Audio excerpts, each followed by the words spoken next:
Bueno, soy el profesor. El día de hoy voy a presentar el experimento número 7, que es hallar el calor específico del hierro.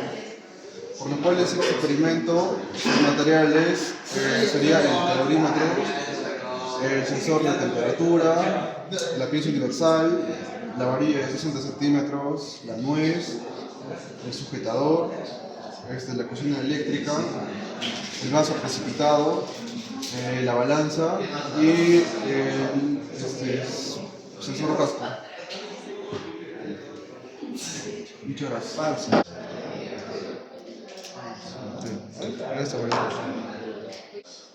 También tenemos el peso de hierro, agua de 200 mililitros y con un peso total de 360 gramos. También tenemos el calor específico de 0,1146 de hierro. Para realizar este laboratorio, primeramente tendremos que tener el sensor a temperatura ambiente. Una vez que tengamos el sensor a temperatura ambiente, prepararemos todo el material, tanto el cilindro de hierro y como los demás materiales. Primeramente lo que tenemos que hacer es preparar el material y alinearlo, hacer que el cilindro de hierro no toque ni el vaso precipitado ni el sensor, para que tengamos una temperatura adecuada. Luego, para empezar el laboratorio, prendemos la cocina y ponemos a calentar el agua para que llegue a su punto de ebullición. Una vez que empiece a calentar, el calor, o bueno, la temperatura se pasará al cilindro de hierro y acá podremos ver que ahorita sigue a una temperatura estable. Una vez que empiece a calentar, la temperatura subirá acá en el sensor PASCO. Como podemos ver en esta gráfica, acá podemos ver la temperatura inicial. Y una vez que la temperatura haya subido y haya alcanzado una temperatura balanceada, podemos retirar el cilindro de hierro para poder completar este vaso que contiene agua fría, para una vez mezclarlo con el mezclador y consigamos la temperatura de equilibrio.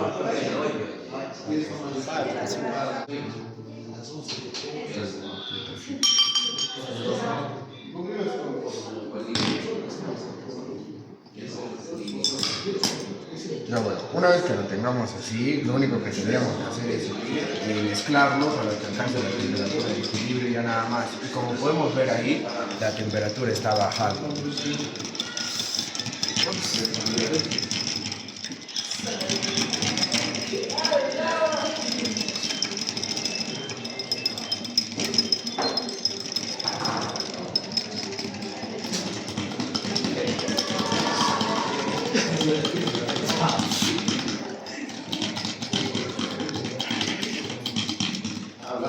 Y bueno, una vez que terminemos de mezclarlo, podemos ver que acá abajo vendría a ser la temperatura de equilibrio,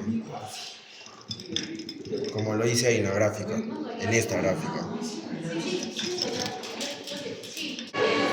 Como vemos, el calor específico teórico que nos da el punto del hierro es de 0.1146. Y ahora vamos a hallar el calor específico experimental con los datos que nos proporcionó el sistema PASCO.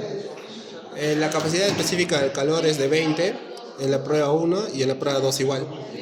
En la masa del cuerpo metálico, el peso total del hierro ha sido de 80.2 y 80.2 en la prueba 2. La masa del agua en la primera prueba fue de 197.4 y en la segunda de 197.6, con una diferencia de 0.2.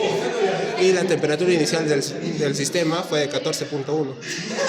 Y en el segundo intento fue de 13.9. La temperatura inicial del cuerpo caliente, al momento de sacarlo del vaso precipitado, fue de 92.7 en la primera experiencia y de 93.2 en la segunda experiencia. Y la temperatura de equilibrio es cuando ya lo hemos sacado y lo hemos puesto en el vaso de calorímetro. Es de 17.2 en la primera experiencia y 17.3 en el segundo intento. Para hallar el calor específico experimental hemos tenido que usar una fórmula que se encuentra en la parte de aquí, donde dice la masa del agua por más temperatura por la temperatura de equilibrio más la temperatura inicial menos la temperatura inicial sobre la masa del sólido por la temperatura del sólido por la temperatura de equilibrio. Y eso nos da el valor de 0.11 1301 y en el segundo 0.12 1441. Y con eso hallamos el porcentaje de error, que sería el valor teórico de 0.1146 con nuestro valor experimental del 0.11, lo cual ya están asemejados casi cerca, y por eso nuestro margen de error de la experiencia es de 0.25 en la primera y de 0.60 en la segunda. Y eso sería el cuadro llenado del calor específico del hierro.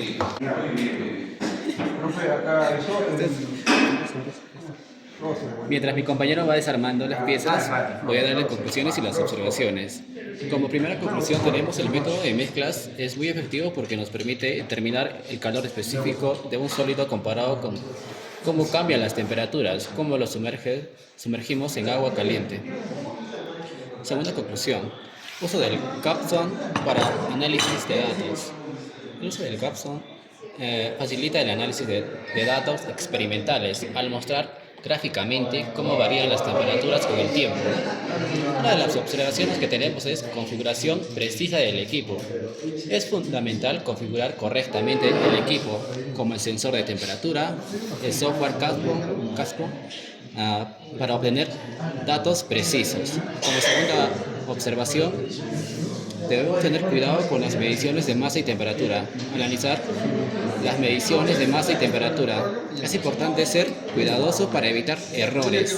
Por ejemplo, secar bien la balanza antes de medir la masa del agua y observar cómo obtención las lecturas del termómetro y del software. Gracias.